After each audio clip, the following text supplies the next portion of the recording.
Inox news में आपका स्वागत है। आइए जानते हैं क्या है दिन भर की बड़ी खबर। 1500 रुपए योजना पर राजनीतिक घमासान, मुख्यमंत्री के बयान और आंकड़ों में विरोधाभास। हिमाचल में सेवा शर्त संशोधन विधेयक पारित, विपक्ष ने बताया कर्मचारी विरोधी। राज्य सरकार के खिलाफ जोरावर स्टेडियम में गरजी भाजपा। सुक्खू सरकार ने संचार एवं तकनीकी सेवाएं विभाग के एसपी को किया सस्पेंड। धर्मशाला के त्रिन ट्रैक पर दर्दनाक हादसा, 24 वर्षीय युवक की मौत। विधानसभा में फिर गरमाई सियासत, मंत्री जगत सिंह नेगी और जयराम में तीखी तकरार। गुणवत्ता में लापरवाही पर पीडब्ल्यूडी मंत्री का एक्शन, ठेकेदारों पर गिरी गाज। सैनिक स्कूल सुजानपुर में रैगिंग का सनसनीखेज मामला, 6 छात्र व 2 वार्डन पर एफआईआर। आइए जानते हैं अब खबरें विस्तार से। हिमाचल प्रदेश की कांग्रेस सरकार के महिलाओं को हर महीने 1500 रुपए देने के चुनावी वादे पर एक बार फिर विवाद खड़ा हो गया है। बिहार में मुख्यमंत्री सुखविंदर सिंह सुक्खू द्वारा दिए गए एक बयान ने विधानसभा में हंगामा खड़ा कर दिया। विपक्ष का आरोप है कि मुख्यमंत्री अपने ही दावों में उलझ गए हैं और जनता के सामने गलत आंकड़े पेश कर रहे हैं। बिहार विधानसभा चुनाव प्रचार के दौरान मुख्यमंत्री सुक्खू ने दावा किया था कि हिमाचल में 2,87,000 महिलाओं को 1500 रुपए की राशि दी जा चुकी है, लेकिन विधानसभा में पेश आधिकारिक आंकड़ों ने इस दावे को खारिज कर दिया है। धर्मशाला से भाजपा विधायक सुधीर शर्मा के सवाल पर सरकार की ओर से बताया गया कि इंदिरा गांधी प्यारी बहना सुख सम्मान निधि योजना के तहत अब तक केवल 35,687 महिलाओं को ही भुगतान हुआ है। सरकार की ओर से दिए गए जवाब में कहा गया कि भुगतान बजट और निर्धारित प्रक्रिया के अनुसार जारी है। हालांकि ये भी स्वीकार किया गया कि योजना के लिए 8 लाख से अधिक महिलाओं ने आवेदन किया था, लेकिन लाभार्थी की संख्या बेहद कम है। ये स्थिति मुख्यमंत्री के हालिया सार्वजनिक दावे के बिल्कुल विपरीत है, जिसने राजनीतिक हलचल और सवालों का नया दौर शुरू कर दिया है। योजना की धीमी प्रगति को लेकर विपक्ष लगातार सरकार पर हमला कर रहा है। विपक्ष ने इसे सरकार की बड़ी नाकामी और महिलाओं के साथ धोखा करार दिया है। वहीं कांग्रेस का दावा है कि आर्थिक चुनौती और प्राकृतिक आपदाओं के बावजूद सरकार योजना को लागू कर रही है। सरकार का कहना है कि किसी भी पात्र महिला को लाभ से वंचित नहीं होने दिया जाएगा और बजट बढ़ने के बाद योजना का दायरा और बढ़ाया जाएगा। हिमाचल प्रदेश में सरकारी कर्मचारियों की भर्ती और सेवा शर्तों में बदलाव से जुड़ा संशोधन विधेयक 2025 विधानसभा में पारित हो गया है। विपक्ष के कड़े विरोध और सवालों के बावजूद मुख्यमंत्री सुखविंदर सिंह सुक्खू द्वारा पेश किए गए इस विधेयक को ध्वनि मत से मंजूरी दे दी गई है। विधेयक पर चर्चा के दौरान विपक्ष ने इसे कर्मचारियों और बेरोजगारों के हितों के खिलाफ बताया और इसे वापस लेने की मांग की। नैना देवी के भाजपा विधायक रणधीर शर्मा ने कहा कि संशोधन कर्मचारियों के अधिकारों को कमजोर करेगा और सरकार पूर्व प्रकाशन की शर्त हटाकर पारदर्शिता खत्म करी है। बिलासपुर के विधायक त्रिलोक जम्वाल ने भी कहा कि ये संशोधन किसी विशेष व्यक्ति या समूह को लाभ पहुंचाने का रास्ता खोल सकता है तथा कर्मचारी हितों के लिए ये ठीक नहीं है। विपक्ष के प्रश्नों का जवाब देते हुए मुख्यमंत्री सुखविंदर सिंह सुक्खू ने कहा कि पहले सेवा शर्तों में पूर्व प्रकाशन का कोई प्रावधान नहीं था। सरकार ने ये संशोधन इसीलिए लाया है ताकि भर्ती और पदोन्नति की प्रक्रिया तेज हो सके और 15 से 30 दिन की अनावश्यक देरी खत्म की जा सके। उन्होंने दावा किया है कि संशोधन पूरी तरह कर्मचारी हित में है और इससे व्यवस्था अधिक सरल और प्रभावी होगी। जयराम ठाकुर का पक्ष परवार बोले, अगले विधानसभा चुनाव में हिमाचल के लोग कांग्रेस को ऑल्टो में करेंगे फिट। विधानसभा का सत्र चला है और विधानसभा के सत्र में जब हम और मुख्यमंत्री, सत्ता और विपक्ष आमने सामने होते हैं तो हम मुख्यमंत्री जी को जैसे वो प्रवेश करते हम उनको राधे राधे बोलते हैं। राधे राधे, राधे राधे। और जब हमने बोला तो मुख्यमंत्री जी को लगा कि बहुत बड़ी गलती कर ली है। एक कार्यक्रम में गए, फिर माइक पकड़ा और जोर जोर से बोलने लगे राधे राधे। हमने कहा सनातन का कुछ अंश तो शुरू हुआ है उनमें आने का। विचित्र परिस्थिति है इस देवभूमि हिमाचल प्रदेश में। कांग्रेस की सरकार बनती है, सरकार बनने के बाद पहला पत्रकार के साथ जब संवाद होता है तो शुरुआत यहां से की जाती है कि मैं हिमाचल प्रदेश उस प्रदेश में कांग्रेस को जिता करके लाया हूं जहां 97% हिंदू हैं। मुझे मालूम नहीं ये सब कहने की आवश्यकता क्यों पड़ी। मैंने एक दिन पूछा भी उनसे, भाई इस सब से क्या हासिल करने जा रहे हैं?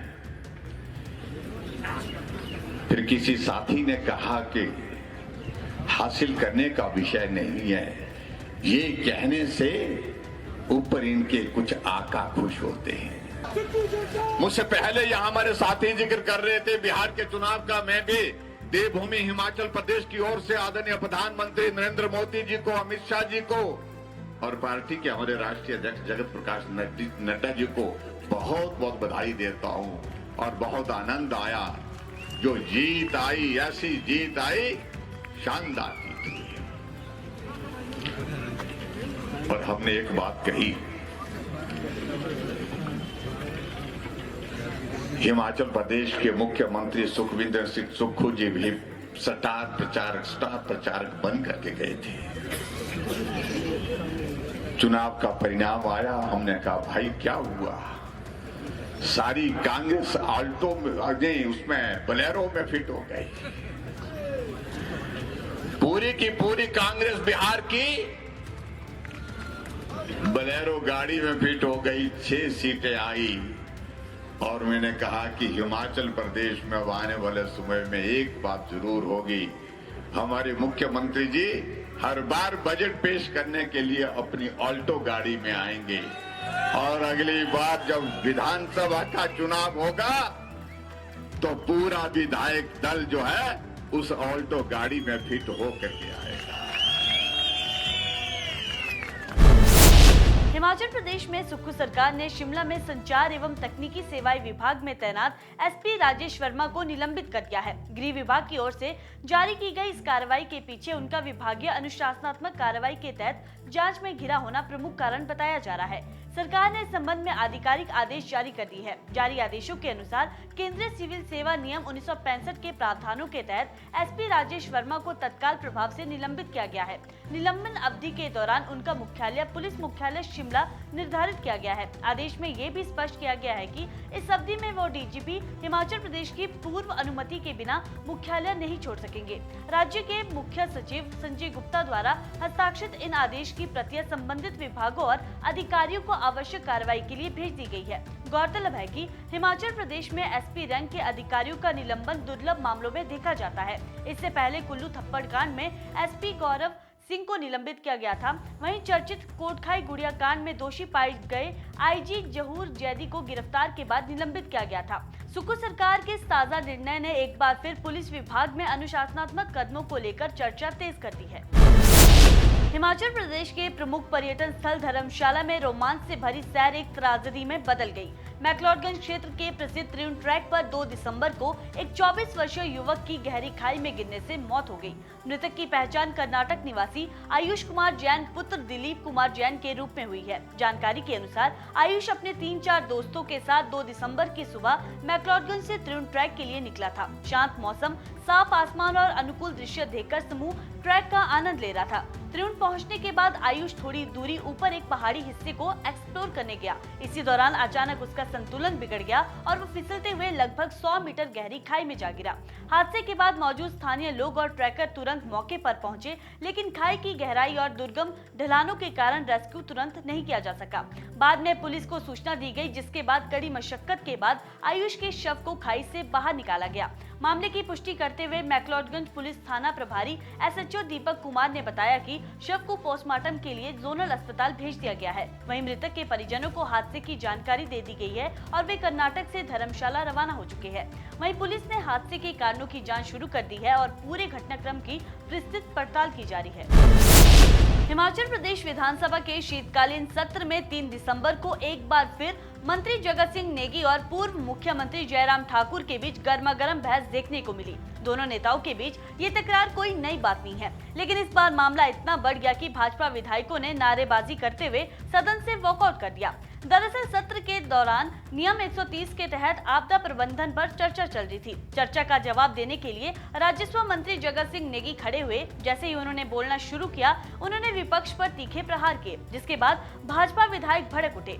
नेता प्रतिपक्ष जयराम ठाकुर ने तीखी आपत्ति जताई और देखते ही देखते दोनों नेताओं के बीच तीखी बहसबाजी शुरू हो गई। माहौल इतना गर्म हो गया कि विपक्षी विधायक नारेबाजी करते हुए सदन से बाहर चले गए। इस घटना पर मुख्यमंत्री सुखविंदर सिंह सुक्खू ने विपक्ष के व्यवहार को अनुचित करार दिया। उन्होंने कहा कि मंत्री के खिलाफ जिस तरह की टिप्पणी की गई है वह सदन की गरिमा के खिलाफ है और इस पर स्पीकर को कार्रवाई करनी चाहिए।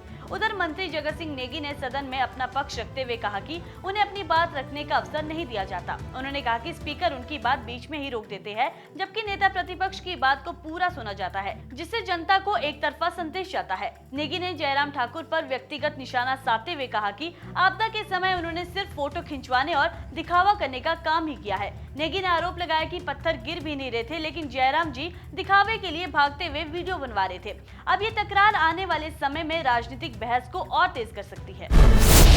हिमाचल प्रदेश विधानसभा के शीतकालीन सत्र में प्रधानमंत्री ग्राम सड़क योजना के तीसरे चरण के तहत चल रहे सड़क निर्माण कार्यों में गंभीर अनियमितताओं और देरी का मामला जोरदार तरीके से उठा। सदन में इस मुद्दे पर चर्चा के दौरान लोक निर्माण मंत्री विक्रमादित्य सिंह ने स्वीकार किया कि कई स्थानों पर काम निर्धारित समय पर आगे नहीं बढ़ा और गुणवत्ता को लेकर भी गंभीर शिकायतें सामने आई है। मंत्री ने बताया कि विभाग ने कड़ा कदम उठाते हुए 5 सड़क परियोजनाओं को तत्काल प्रभाव से टर्मिनेट कर दिया है। इनमें से 4 सड़कें FDR तकनीक से और 1 सड़क CVT तकनीक से बन रही थी। चीफ इंजीनियर स्तर पर समीक्षा के बाद इन परियोजनाओं को रद्द करते हुए लेट लतीफ ठेकेदारों के टेंडर भी कैंसिल कर दिए गए हैं। सदन में तीखे लहजे से बोलते हुए मंत्री विक्रमादित्य सिंह ने चेतावनी दी है कि सड़क निर्माण में किसी भी तरह की ढिलाई बर्दाश्त नहीं की जाएगी और गुणवत्ता से कोई भी समझौता नहीं होगा। उन्होंने स्पष्ट किया कि देरी करने वाले ठेकेदारों को ब्लैकलिस्ट किया जाएगा। साथ ही भविष्य में एक ठेकेदार को एक ही समय में अधिकतम 2 ही सड़कें आवंटित की जाएगी, ताकि क्षमता से अधिक काम लेने पर निर्माण की गुणवत्ता प्रभावित न हो। हमीरपुर जिले में स्थित सैनिक स्कूल सुजानपुर टिहरा में रैगिंग का एक गंभीर मामला सामने आया है, जिसमें 8वीं कक्षा के छात्र ने 12वीं के 6 वरिष्ठ छात्रों पर लगातार 2 वर्षों से मानसिक और शारीरिक उत्पीड़न का गंभीर आरोप लगाया है। पीड़ित ने अपनी शिकायत में ये भी बताया कि आरोपित छात्रों द्वारा किए जा रहे शारीरिक शोषण और धमकियों से परेशान होकर उसने 2 बार आत्महत्या का प्रयास किया। छात्र ने ये भी आरोप लगाया है कि जब उसने हाउस वार्डन मुकेश और देशराज से शिकायत की तो उन्होंने भी उसकी पिटाई की। शिकायत में ये भी खुलासा हुआ है कि आरोपी उसे ऐसी जगह ले जाते थे जहां कोई कैमरा नहीं होता था और वहां कमीज के बटन खुलवाकर मुर्गा बनाकर हैंगर पाइप और लातों से पीटा जाता था।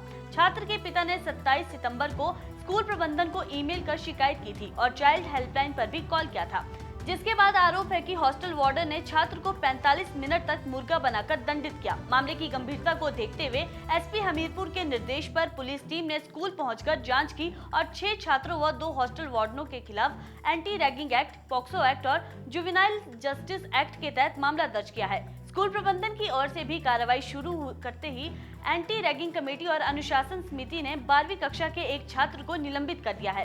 प्रधानाचार्य कैप्टन रचना जोशी ने बताया कि मामले को अत्यंत गंभीरता से लिया जा रहा है और सभी दोषियों के खिलाफ कड़ी कार्रवाई होगी।